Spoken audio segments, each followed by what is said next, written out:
So what to say about last week's shooting at Marjorie Stoneman Douglas High School in Florida?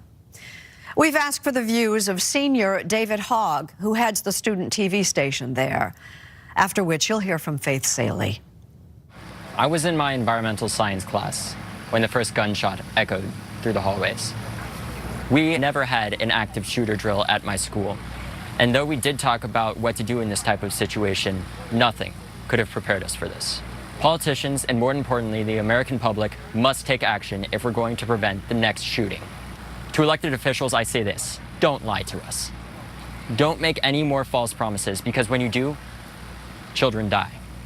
For the unfortunate individuals that were at my school, I ask that this be a time of togetherness and something that is going to be always remembered, not only as a terrible incident, but as a turning point in American history, where students speak up and speak out when the politicians won't. I understand the importance of interest groups and how oftentimes they're necessary to continue a political agenda. However, when that agenda involves putting the lives of children at risk, how can you justify that?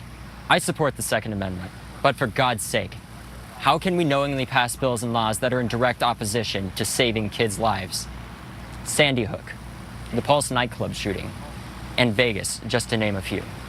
What legislation was passed in response? The answer to that question is little, if any.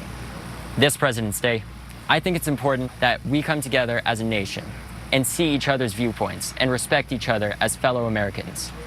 But this tragic event must never be forgotten, because once it is, there will be another one, and another one. We need to stand up, go out and vote, talk to your legislators, and get educated.